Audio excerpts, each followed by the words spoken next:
to it, the universe is really folded within each one of us. That the entirety of the cosmos is accessible through each and every individual's mind, connecting to the great mind, the great spirit.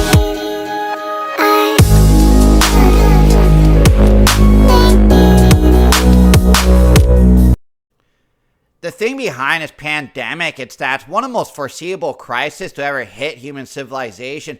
We're living stacked on top of each other, so there always was a likeliness of this taking place. The truth of the matter is we've seen viruses of this nature like SARS, MERS, and H1N1. Our public health agencies have prepared for this, but they failed us, and they failed us comprehensively. Now the ones that have to sacrifice the most are the ones in the most precarious positions, who have the least to give. We might see people unable to pay rent and feed themselves, all in the name of flattening the curve.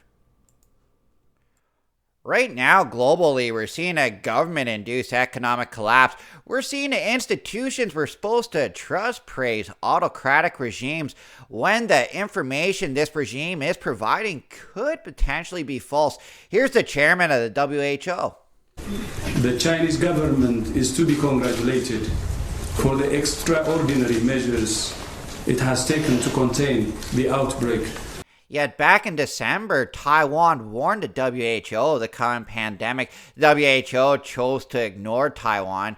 And recently, the chairman pathetically accused them of being racist. He should go to mainland China and see how Africans are treated. He'll see that they're not very pleasant. China shouldn't be praised because they chose to hide information. And because of this, it actually became a pandemic. It could have been stopped much earlier. And the state of emergencies being declared are supposed to be temporary. Even with the best data available, it shows there will be a second, third, and fourth wave. We are obviously just in the beginning of these measures. As we go, they will get more restrictive. The measures being used will have knockoff effects like a collapse of the economy and food shortages. As time goes by, we may be asked to give up various rights.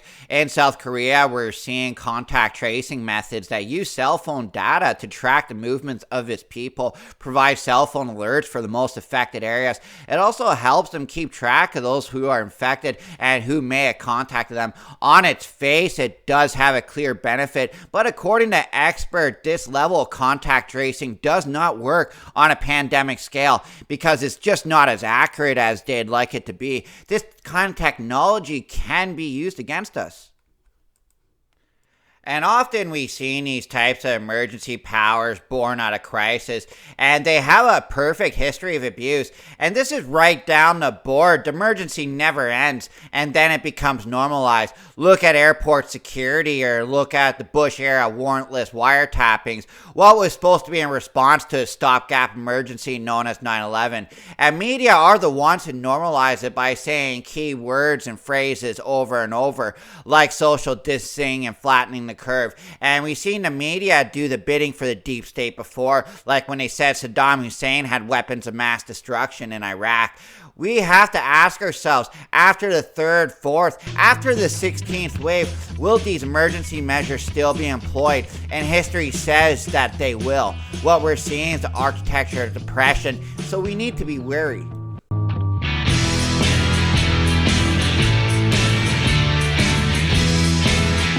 It is my duty to inform you that the government of New Brunswick is declaring a state of emergency today under the Emergency Measures Act. By declaring a state of emergency in the province, I am declaring a provincial state of emergency. The decision to declare this provincial state of emergency comes following. I am declaring a provincial state of emergency. I've declared a state of emergency in the province of Ontario. and see that Alberta is declaring a state of public emergency. Some of you guys might be asking, what is a state of emergency? Well, this gives the government extraordinary powers to push bylaws and legislation without having to follow the regular course of approval. During the pandemic, this has given the government the ability to shut down businesses and enforce restrictions on citizens. It can also give them the ability to seize property as needed. There has been a unilateral move in Canada to use enforcement as a way to flatten the curve. Across the country, tougher measures are coming into force. Today, I'm ordering the mandatory closure of all non-essential workplaces in the province of Ontario. This sounds good. The government's really taken action. Now our lives are saved and we can live happily ever after. Well, not quite. According to economists, we're seeing record job losses not seen since the Great Depression. We need to ask ourselves, does the cure have to be worse than the problem? And now because of these shutdowns, government are losing revenue. And if something isn't done soon, we're going to see a lot of our cities go bankrupt. Here are a few articles.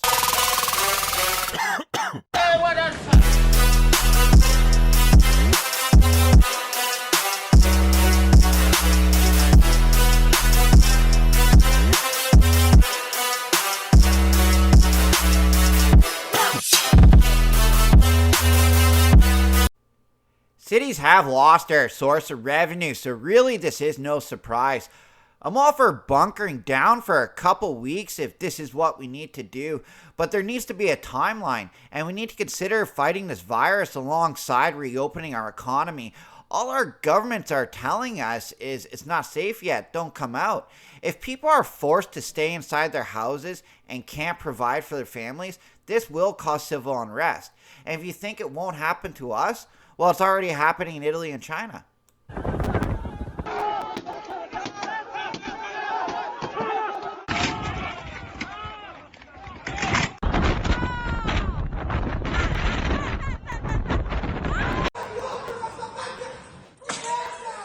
An even greater threat to the south of Italy than this virus could be unrest. A declaration of local, provincial, and federal emergency does not by itself suspend the operation of our charter rights, so we still do have our rights in place. I don't think this is a plan to intentionally take our freedoms, nor do I think our government stands to gain anything from this. No, it's that decision making that they're following will inevitably result in a need for more government in our lives. It will result in large government spending. We are trading our civil liberties for temporary security. In the future, we will set ourselves up for rights abuses. So we need to be more wary of what steps our government is taking.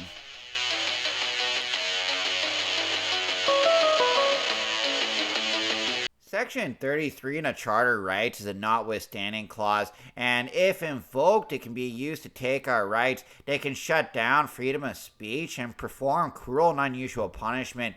If we provide the recipe for civil unrest, we will see our rights diminished. There is nothing wrong with shutting things down temporarily, but we need to use this time to get the necessary resources in place. That way we can move on with our lives.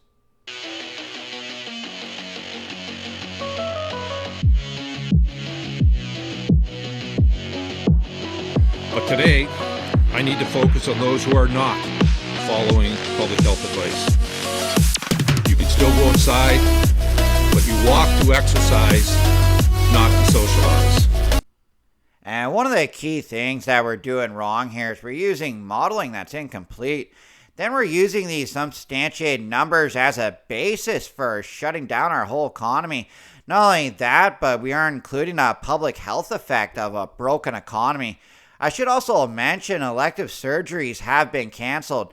Now some people will be denied procedures that will detect cancer. What about those lives? I guess they include those lives when they produce the modeling.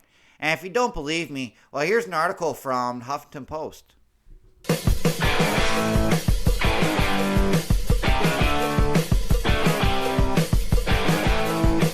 Some provinces have directed hospitals to cancel elective surgeries to free up resources to cope with the growing number of COVID-19 cases. Elective surgeries are considered non-urgent, and they can include cancer-related procedures.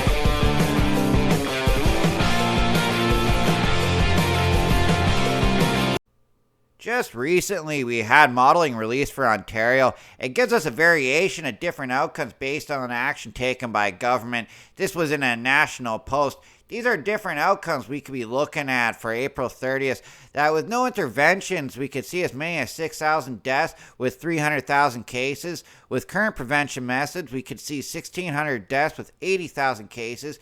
With extreme prevention methods, we could see as little as 200 deaths with 12,500 cases. And they're extremely vague with how they came to these numbers. Are they based on bad information coming out of China? Is it based on information coming out of New York? Is it based on whether or not we increase the supply of ICU beds? Like, these things are variable. The only prevention methods they are coming out with is how to better punish us for not following the rules. The success of these models are based on further restrictions being employed by government. And it's not that I don't fully trust these models, it's that the experts are saying the same thing. Here's Canada's top doctor. These are not the crystal balls. These are scenarios for looking forward to planning purposes. And they need to be adjusted according to some of the real-time information that we have. Then why are governments using this as a basis for declaring state of emergencies? The costs of this are going to be enormous. I'm not saying shutting things down was the wrong thing to do, because there's a clear benefit and it'll help us contain the virus while we get resources in place. But they shut this down. Now they need to make a clear plan to get us moving again. I know there are those who are dreaming of a socialist utopia where we can just roll in a universal basic income. Figure that the need for this would be the result of a government-induced economic collapse, not technology. We'll find out real quickly why you can't just print money while diminishing our productive capability.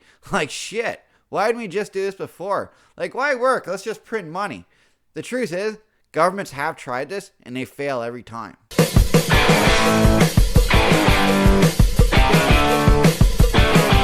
That's why a wage subsidy matters. We estimate this measure to protect Canadian jobs will cost $71 billion.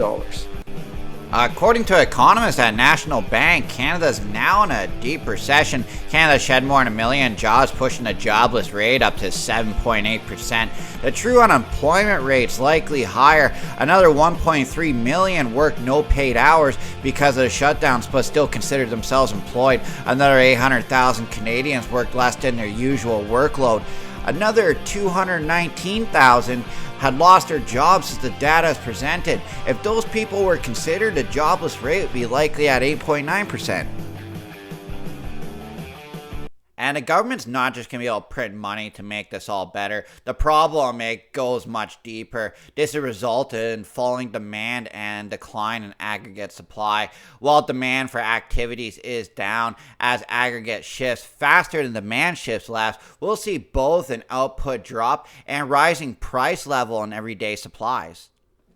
I know this is deep for somebody that doesn't understand. What this means is that because the shutdowns, there has been a reduction in supply. Overall demand is down, so factories that are running have reduced production. This drop in output will cause reduction in aggregate supply. However, the drop in output is exceeding the drop in demand, so there'll be more demand than there is supply, which will cause increased prices for everyday products. The threat of disease spread and associated periods of quarantine has also generated demand for certain goods. With store shelves emptying while supply chains are being disrupted, a reduction in supply of goods and services accompanied by a surge in demand can also lead to increased prices. This is called a cost shock, which will ultimately lead to inflation.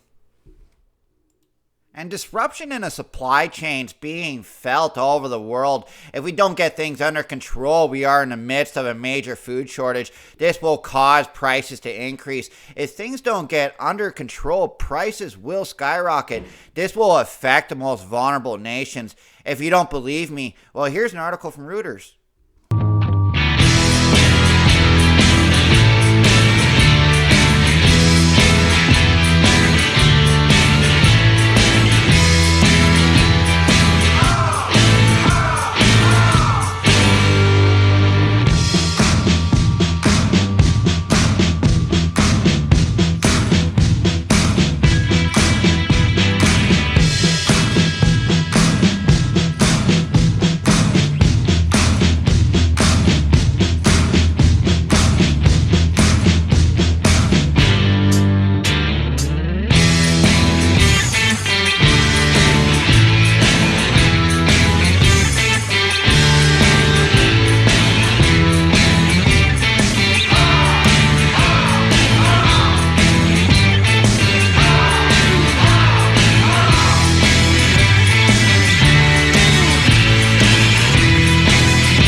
I know this really seems scary, and if you ask me, it is. I think the problem truly goes beyond any national government. Canada could still get it together and we'd be faced with a global economic situation. We're headed for darker days, there is no doubt, and I'm just trying to be as direct as I can. We need to be aware the decisions our governments make aren't always in our best interest. We know one thing for sure, that the virus will not last, but the effects of our decisions will. We're being asked to accept these changes during moments of fear. It's still up to us what the new normal will be like. If we don't stand up and make these decisions, they will be made for us. And it's true what they say. Democracy dies in darkness.